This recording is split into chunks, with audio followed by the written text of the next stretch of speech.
Good morning, everybody. Welcome to day 37 of your free real estate education here at our community.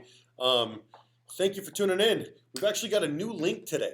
So for those of you going to tune in, thank you so much. I appreciate you. For those of you tuning in on Zoom, there is a new registration link. It's up on the website already at educateandpowerexplore.com. So it will require a new round of registrations. Now, for those of you wondering how we did in our last round, and in fact, this is kind of a fun thing to share with everybody. We registered, actually, I'm gonna make you wait for me to put it up there. All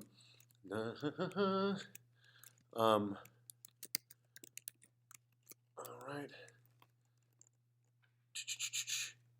Here we go. You have to wait. Isn't that so exciting? You don't even know what you're waiting for. Actually, we're going to tell you exactly how many people we registered at the at our community for their real estate education. This is what we got. Boom. That number is really small. We'll bring it up. So in our first half of getting started, we were able to register 99 students. 99 students. Of that, there were 5 high school students and 94 adults that registered for our webinars in order to get started with the real estate education. So, and of course, we're not even technically at the halfway point, which is really exciting. I don't know, it's really cool. It really feels like, we're a part of something right now that's bigger than us. That is really neat. Like I said, we already have our first high school student that's licensed. His dad is licensed, who's a high school teacher, and we're just getting started. We're just getting the ball rolling. So, for those of you just tuning in, you need a new link now to register on Zoom in order to get access to the Zoom classes and the Spanish translation. You are only allowed to book, I think it's like 6 weeks or 7 weeks in advance. And right now we're at day 37. And so that was the limit of the amount of classes that we were able to teach. So now we're sort of resetting. So if you need that, go to educateandpowerexplore.com. Both the new links for the high school class and the links for the adult class are up. And those will be up until, I think it's like the second to last week of school. You'll be able to use those links. So you'll be good. Okay, so we're going to be covering chapters 25 to 28 in our reading. If you're staying up to date, I need some coffee. I feel like I'm going to sneeze. All right. The link isn't working for the website. It should be working as of today. We'll talk about it later then. We'll get it fixed. Deluxe bingo for the senior center. This has arrived. This is a lot of fun. We'll talk about this later, but look at this. Look at this. Dum, dum, dum, dum. Kind of fun. Of course, this starts next Sunday. Look at that. Be able to do one of these. All right. Okay. You put these toys in front of me, and it's going to be a bad day for everybody. I'm going to get very distracted. Okay.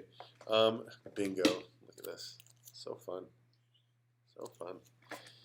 All right, SERPA, focus. So today we're going to be talking about home inspections, the request for repairs, the natural hazard disclosure, and the verification of property condition. These are all things that are very important when it comes to the transaction, and it feels like it's self-explanatory when you get like this far into the game, but then like when I was breaking it down for the high school students last week, I was like, holy smokes, this is complicated. Almost a little bit overwhelming. So what we're going to do is we're going to head over to the whiteboard wall, and we're going to get set up to teach you guys some cool stuff here. Look at this. Look at our calendar of events. Look how fun this is. Let's see, how do we do this? We haven't even started adding yoga yet. Look at all this fun stuff. Grand opening. Look at that. We need you at the grand opening. Get over here. Okay. I'm just going to sit down right here. Thanks, man. Okay, here we go. We're going to get into home inspections.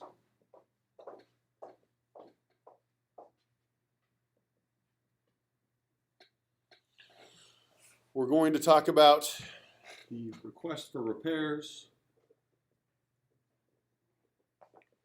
Good morning, handsome.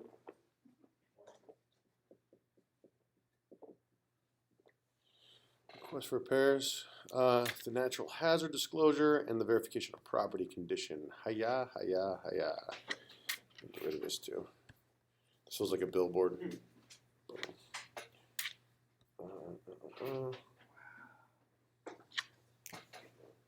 What did I say? Request for repairs. I already took it down. All right, there's that short-term memory. All right, let's see. What did I say, Amy? Natural hazard disclosures, verified property disclosures, the home inspection, and safety standards for improvements.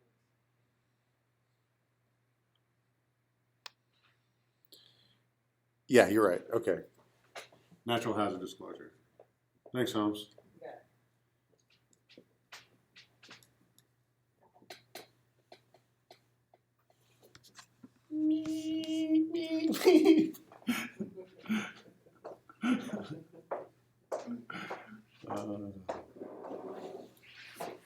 Okay.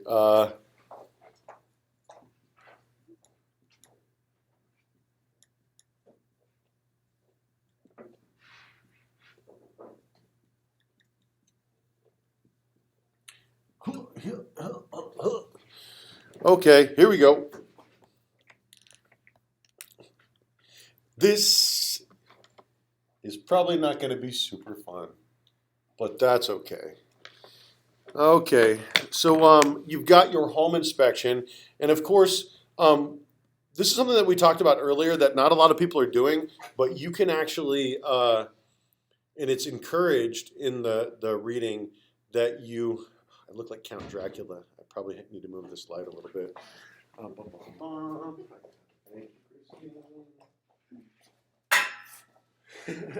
Count Dracula, your class will be taught today. Ha ha ha. Suck your blood. Ha ha ha. Is that what he says in that movie? Okay. All right. Your verification of property condition. Okay, so what we're going to talk about today is home inspections.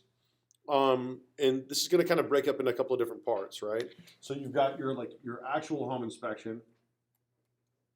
And this is a professional inspection. This is not like your friend's dad or the client's dad built houses for a while and he's going to come out and kick the curb, and save them some money. Like you really want to get like a professional home inspection here. We'll get more into that here later. The termites inspection. There's some good companies for all of these. We'll give you a couple of different options. And then part of that happens in that same timeline is going to be the appraisal. I'm like, if I don't know how to spell it, I'll just cram it really in tight together and they won't be able to see. I'm just kidding. Okay, so the home inspections, there's a couple of different ones that you could look into. There is there's a Better Home Inspection. And they're on the app. Okay. There is a, what is Matt Brunell's company? The Inland Home Inspections. And you've got all right, that's a good one. And then also Eagle Eye, which is Kelly Guerrera.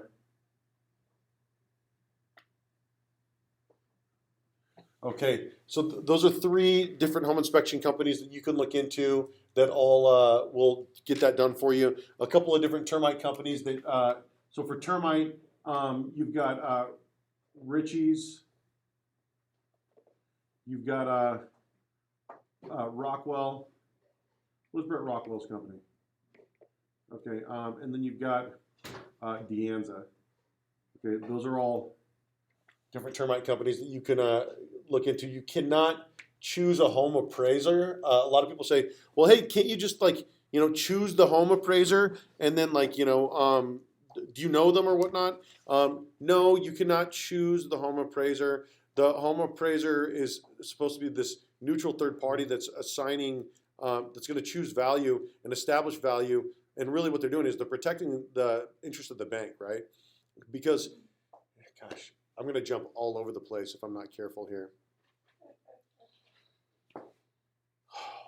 And this is where we got in trouble last week because it was like, it was like when I decided to do it by contingency periods.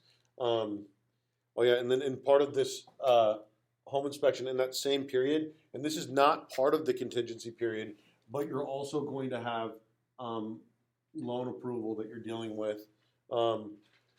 Okay, here we go. This is where we're going to start. The home inspection is something that I like to get done right away, like immediately. And the reason why I like to get it done right away is because out of respect for the seller, out of respect for my clients, I want to know whether or not this home is going to be something that we're going to want to move forward on. If the home inspection is a train wreck, then of course we're probably going to be walking away. Or the seller is going to need to make significant concessions, which often they are not prepared to do just yet. I'm actually going to bring the slide a little bit closer, a little bit lower. That'll be good enough. Okay, all right. So when you get your home inspection done, there's a couple of different companies that you can look into. One of them is A Better Home Inspection. Zachary Pitts, his company is in our app currently. We're going to be adding some different people there as well. Inland Home Inspections with Matt Burnell is a great one as well. And then Eagle Eye Home Inspections with Kelly Guerrera. Now, all three of these companies are good because you want them to be thorough. You want them to find the problems, right? There are people that say, oh, I don't work with this appraiser or this home inspector because they're a deal killer. Well, don't you want somebody who's going to potentially kill the deal if there is not one that should be there in the first place? And so I encourage you to find a home inspector that's going to find the issues, but then also understand how to explain them to your clients. You don't want people to unnecessarily walk away from a deal that is a good deal for them because they got scared about some cracked tiles when the house was built in 1990, right? So there's some things that really you're going to find regularly. Like a lot of these homes in Temecula, they're 25 years old. They're going to have, a lot of them are going to have some termite issues, right? Some Section 1 issues. And these are things that, like, if you were looking at it during the listing process, you're already getting the ball rolling on some of this stuff. Whereas some people might be waiting until the 11th hour and then, they find out, oh my gosh, there's, $4,000 in termite damage. We need to tent the house. So I would encourage people to really stay out ahead of this stuff. So the home inspection is important. Part of this process, getting your home ready for the market, is a termite report, in my opinion. Irregardless, they're probably going to want to see a fresh inspection, and I think that's within the last 90 days. Brett Rockwell has a great termite inspection company, Richie Perez, Perez Termite, Richie's Termite, and then Deanza Termite as well. Termite reports are about $75 to $100, and what they're looking for is they're looking for Section 1 termite damage. Section 1 termite damage is anything that is exposed or damaged wood, evidence of a termite infestation or an active termite infestation or one that was not treated, dry rot, fungus, et cetera, and so forth. And so you need these things to be treated in order to close on a VA, FHA loan, and that's just the truth. The bank wants to see their equity protected. And so getting that clear Section 1 termite is going to be important. When I got started in real estate, that was something that was a requirement in the contract. You already had it negotiated. A couple of years ago or whatever, they removed that. Now this is something that a lot of people are negotiating in their initial offer. Some people are taking it off the table and offering to pay for it, but there are restrictions as to what your clients can and cannot pay for. If it's VA, buyers cannot pay for Section 1 termite repairs for a house that they are not occupying, that they do not live in. So there are certain restraints to this different stuff. Now, we got extensively into appraisals. We talked about, bridging the gap between those things and what happens if an appraisal comes in low. Did we talk about that in the adult class, or was that the high school class? We touched on it very lightly, but we didn't dive deep on it. Okay, this might have been the same class that we. Okay, so then we'll talk a little bit more about appraisals as well, because we got into that in the high school class. I want you guys to get spun up. So what will happen is in the home inspection, you're going to get a color-coded report more often than not. With a better home inspection, you'll get access to an app. Everything will be color-coded. You'll have a video or an image for everything and a suggested response, right? And then also they total the cost of everything at the end of the report. So there's a lot of really beneficial things that they do when they walk through it. And in fact, now that I'm talking all of this, it might be good to talk to Zachary about just having him come in and talk about home inspections so that he really dives into it a little bit more thoroughly. Anyway, that's something. I keep having people reach out to me because they want to talk about handyman services or loans or natural hazard disclosures or whatever, and I'm trying to figure out how it all fits into the curriculum, but we're running right now, so it's difficult to slow down and get other people involved in the Wednesday through Thursday classes. But if that's something that you would like to see, feel free to let me know, and we'll get that set up. Okay, so what will happen is in the home inspection, you're going to find all of these different issues.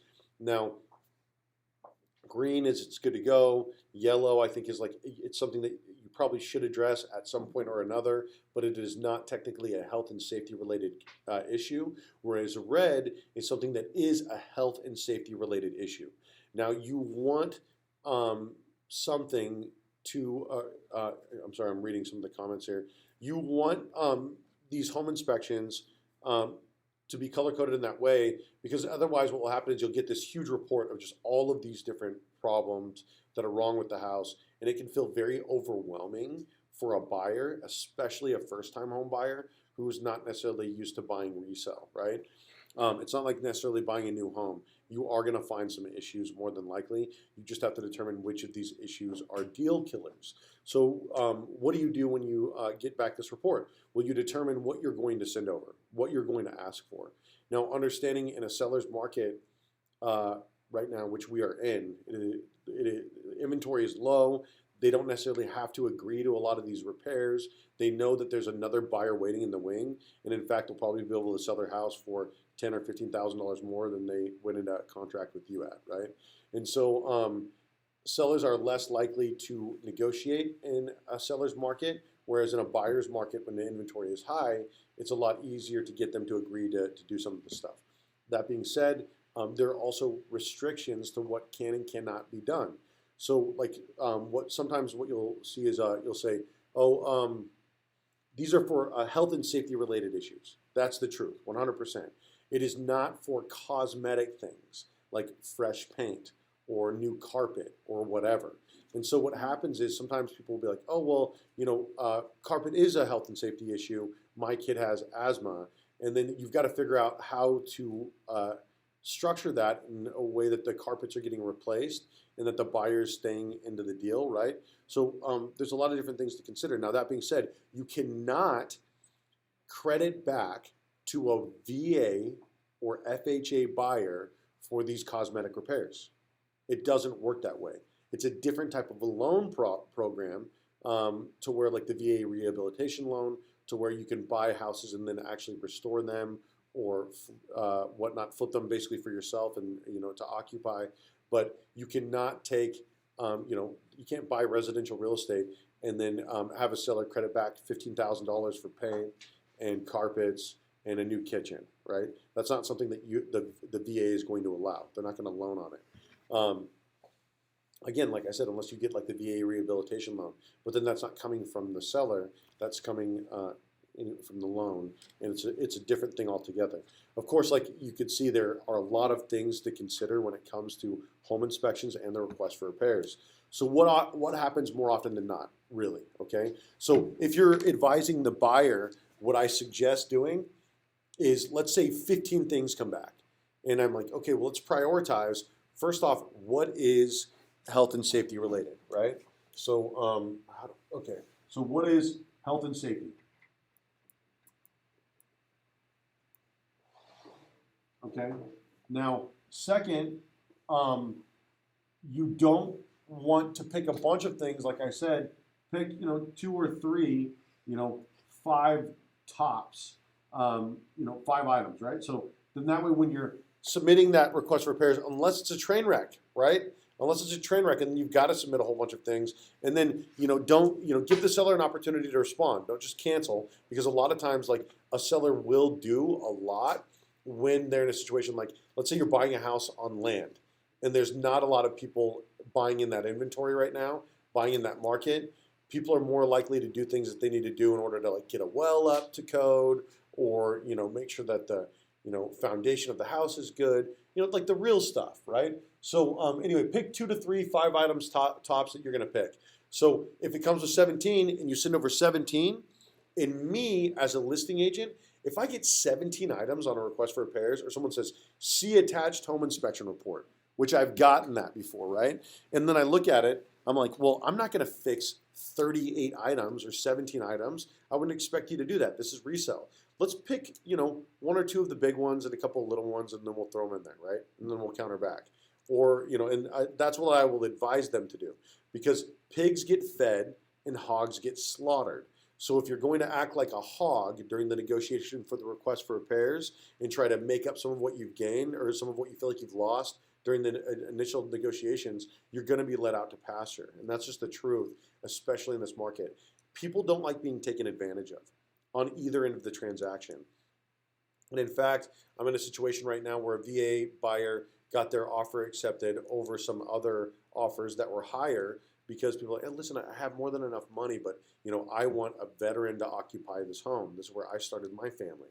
And so, like, there is preference given to certain things. And people talk about the VA bias. If anything, it goes the other way.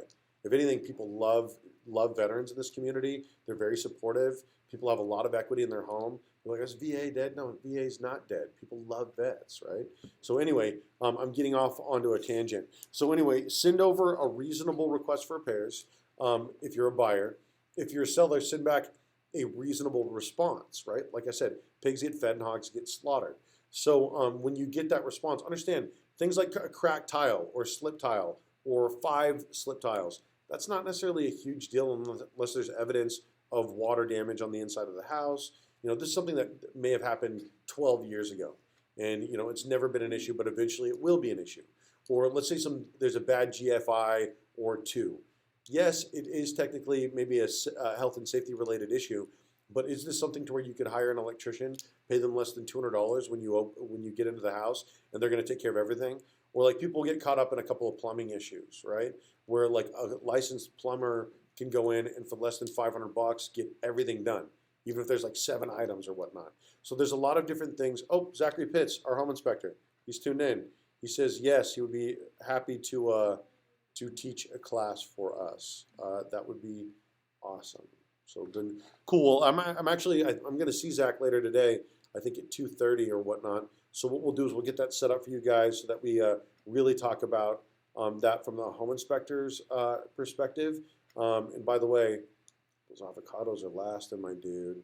Putting like a whole avocado on my salad. Love it.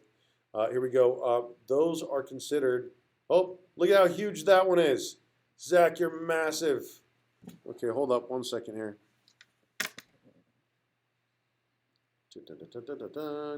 Those are considered health and safety, but a good home inspector will talk with the realtor to set the expectations of home ownership and care. Absolutely. So the thing is there are health and safety related issues, but you're not necessarily in a situation where you are buying a brand new home. You're buying a home that somebody's lived in for 20 years, right? Or maybe a couple of different families have lived in. So another huge part of this is you're going to want to get a home warranty. If I end up in a situation to where during the negotiations the seller has said they're not going to pay for a home warranty, 100% of the times, 100%, Kate and I have paid for the home warranty. We've never ended up in a situation where a buyer has taken over a house and not had a home warranty. because we get calls just like we did a couple of days ago or yesterday, where it's like, hey, the oven isn't working. Was that covered by the home warranty? And it's like, well, hey, Nikki Arango, Whole Republic Home Warranty, reach out. And so like they have excellent customer care. I've worked with Nikki for 8 years now, and 8 years, 7 years. God, it's been 8 years, 7 years, I think. Anyway, a home warranty is a very important thing, something that you're absolutely going to want to get. And also, don't skimp on the coverage. Like, pay for the good stuff. Get that pool covered. Get that spa covered. Don't assume that it's covered in that basic package, because it is not covered, and it's something that could ultimately end up saving your clients thousands of dollars. Okay, all right. So getting the request for repairs, getting that negotiated. Like I said, you're probably going to end up in a situation where more often than not, a couple of items are going to be negotiated. The seller typically makes a few concessions, and there's a couple of different ways that they can do this, right? So you can either, okay, so, all right, geez. So you can agree to all of it, right? Agree to some of it, or agree to none of it, right? And so I always say, that's what we're going to get. We're going to send over this request. They're either going to agree to all of it, they're going to agree to some of it, or they're going to agree to none of it. And then that sets the expectation of like, hey, they might say no, right? And then if they say no, what are we going to do? Like, how much do we really love this house? How long have we been looking? How many offers have we submitted? Just like setting that expectation and then managing that is incredibly important. Now, let's say they agree to like some of it, right? Or they agree to all of it, but they're like cash poor. Sometimes what people will do is they'll come down on the price of the home. Like, oh, hey, listen, we understand that there's $2,500 worth of work that needs to be done, but we're not going to come down all the way. We'll come down to $1,500. Or what we'll do is we are going to pay to get all of this done, or we're going to pay to get some of this done, or whatever. Like, there's a lot of different ways that you could do it that can make it so that everyone is happy and everyone feels like seen and heard and respected in the process. And again, this is one of those things: pigs get fed and hogs get slaughtered. So if, as a seller, you determine that you don't want to, you know what, a lot of people are waiting for my house, blah, blah, blah, blah, and then forget it, I'm out, you know what I mean? And then like you put a hard foot down, and then like, let's say that's 12 days into the negotiation process. Normally people are going to want to know why the home fell out of escrow, right? And so like it's been, oh, well, I see that you were listed for 5 days, but then you've been in escrow for 12, so your total days on market is 17 days. What happened? Oh, you guys fell out of escrow? Why did you guys fall out of escrow? Okay, well, the seller actually does not want to make any repairs at all. Well, can I get a copy of the home inspection? Well, the home inspection belongs to the buyer. Well, did the seller get their own home inspection?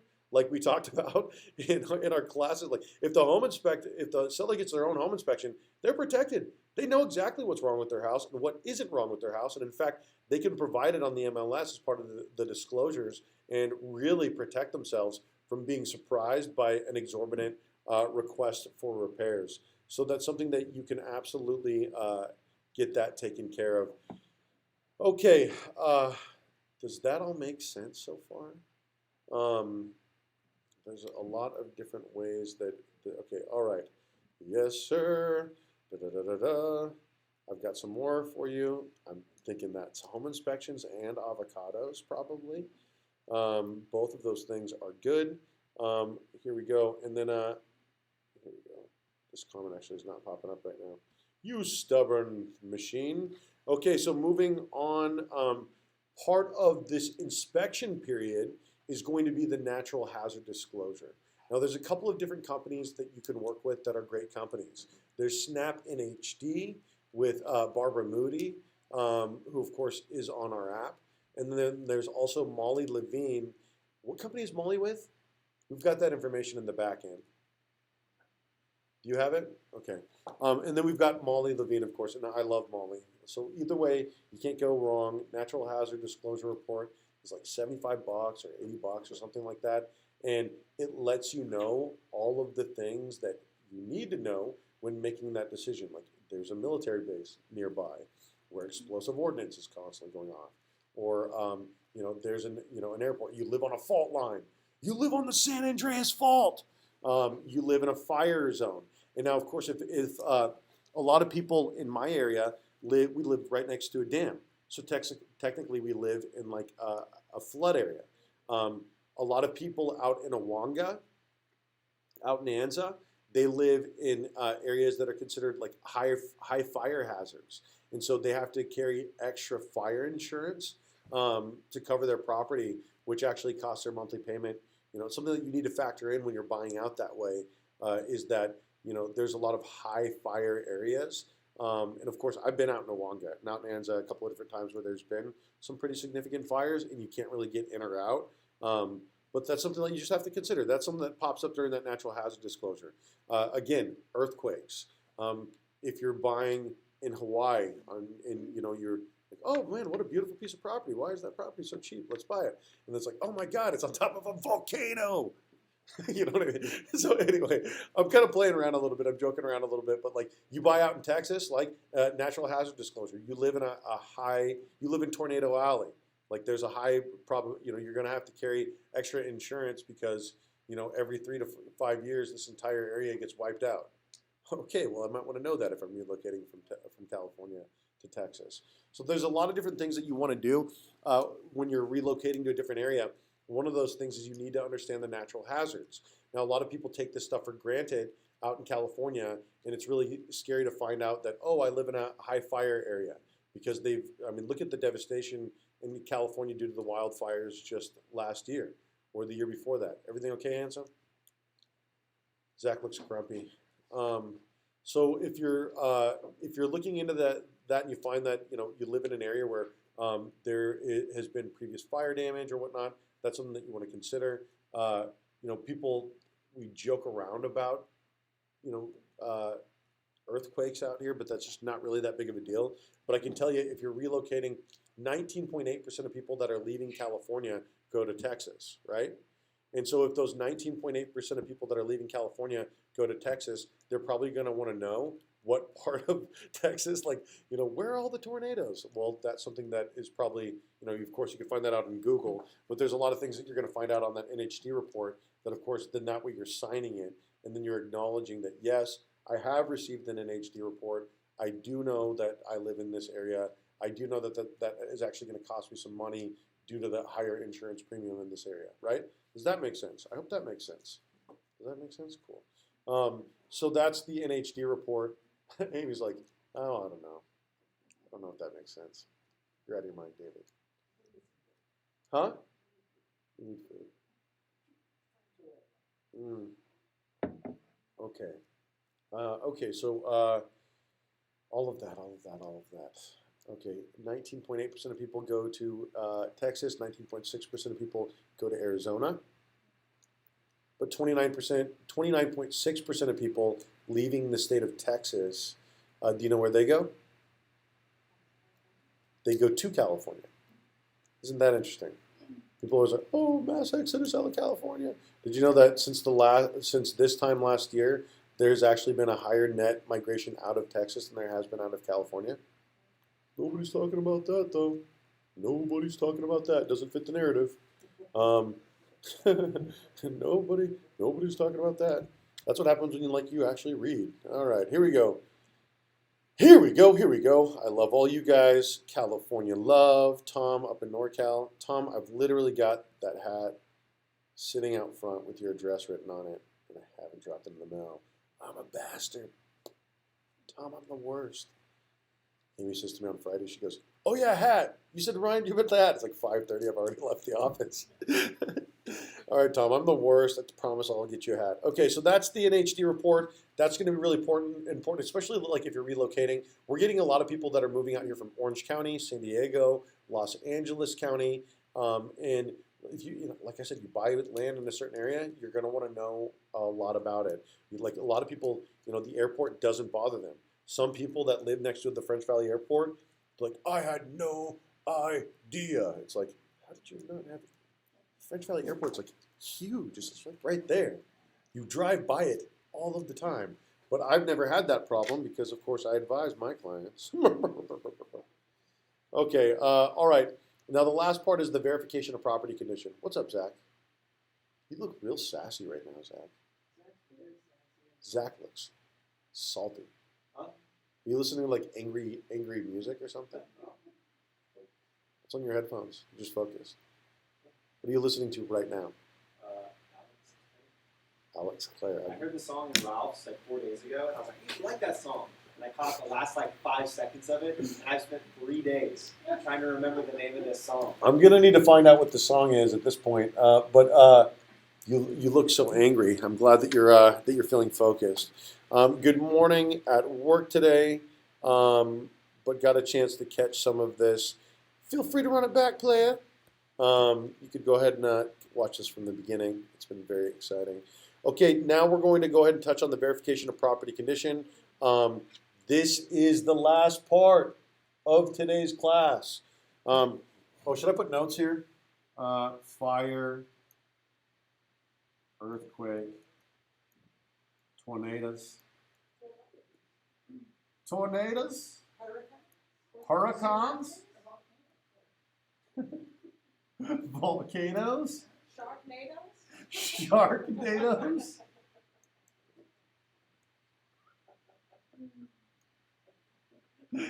All right, sharknadoes are a big thing. If your NHD report doesn't have sharknadoes on it, and you move into an area with a high possibility of sharknadoes, whew, you're doomed. I talked about sharknadoes and the viewership dropped by 6. Went from 9 to 3.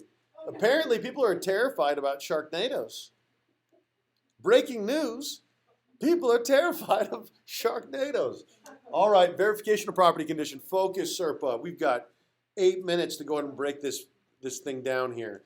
Okay, the verification of property condition is huge. This is really like the final step. This is what, and this sort of, stop laughing about sharknadoes. This is like your final walkthrough, okay?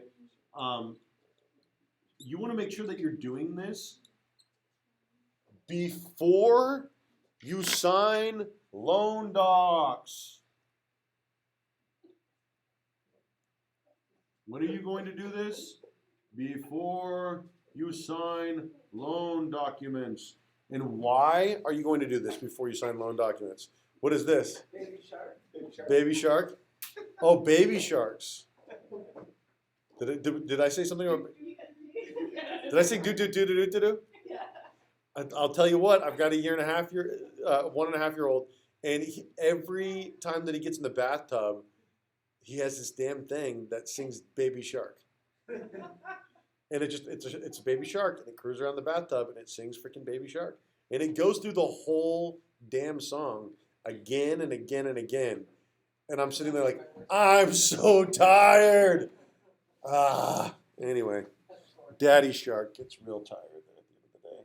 Okay, you want to do this final walkthrough before you sign loan docs. The reason why is you're going to check for a couple of different things, and you lose all your power once you sign loan docs.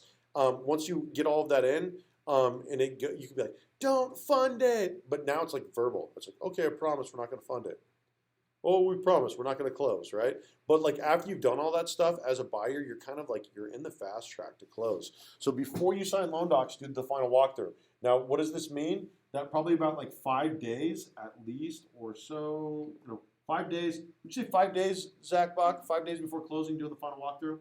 I usually do it like 2-3 days before. Okay. We'll say 2 to 5 days. Oh, that's the 5-minute warning. Let me kill that alarm really quick.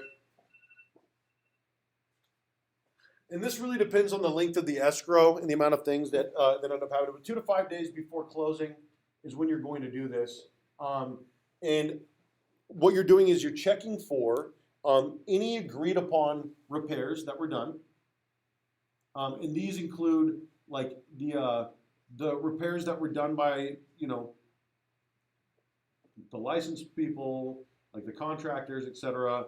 Sometimes this will be some homeowner repairs that they said that they were going to do. So this will be like the Section 1 damage, right, that they said is going to get taken care of, right? So you're walking through and you're making sure that all of the things that they agreed to contractually have been done. Also, the home is supposed to be left in what is considered to be a broom swept condition, which means that when people move out, that they're going to at least clean it up a little bit, like leave it in a reasonable thing. Now, a lot of times people will put in the request for repairs if they're buying a lot of land. They'll put like free of debris, right? So if you put that like we would like to receive the home free of debris, right? And this could be like a lot of trash left around the property. This can be pet feces, right? A lot of times, not a lot of times, sometimes people will get into escrow and is like, that's the last time I'm ever picking up dog crap. Tear it up.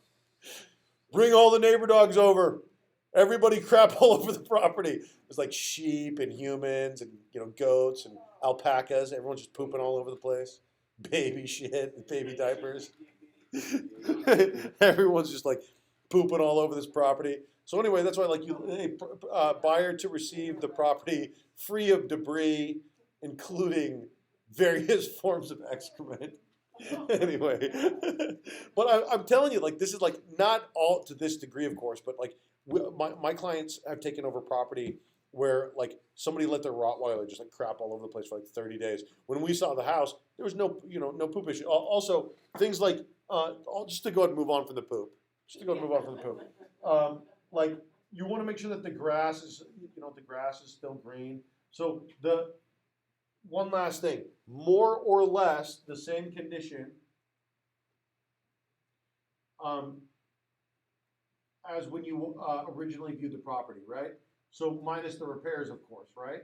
So sometimes I'll go through to do that final walkthrough, which is called the verification of property condition. Or what people call the VP, if you're an OG in the RE. And that was a freestyle. I just made that up.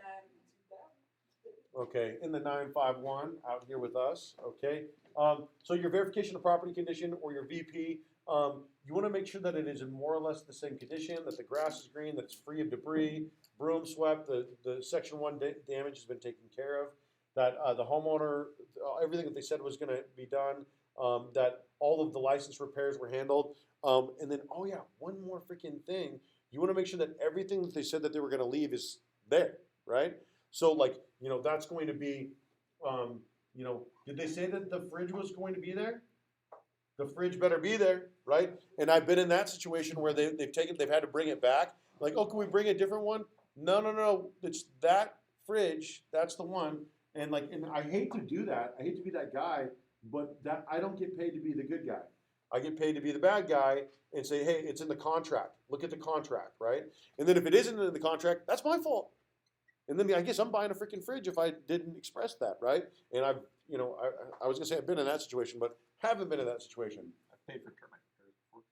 Zach's paid for termite repairs. I've paid for some pretty crazy stuff, but for the most part, like I said, I get it in the contract. Okay, all right, that's that. These notes, it's like it's me-shaped. It's like if I crashed and. Hope that's the thumbnail on Facebook. All right. Okay, any questions? No questions? Any questions in Zoom? Did anybody find the Zoom link? We'll get that Zoom link. We'll make sure that link is working on the interwebs. For those of you that did not see it on Zoom this morning. Thank you guys for tuning in. Today was day flipping whatever, day 30-something, day 37. And we had some good, some good times right here. Of course, let's see if there's something clear to look at. There we go. All right, Zach's getting ready right now for commission boot camp. Hi, Zach. I was trying to hide in the corner out of your camera. Hello. Hello, Zach. Hello, Christy Champagne Caruso. Today, commission boot camp. 15 ways to generate leads. Fill that lead funnel. 15. 15. Hello, Amy Serpa. So did you say 15? 15. 15. Literally no excuse to not generate leads. 15 ways. Wow, Zach. Bob. That sounds incredible. You're so inspiring, Zach. Woo! Wow, Zach. It must be that new song that you've been listening to. Okay, everybody. Thank you for watching. Everyone have a great day.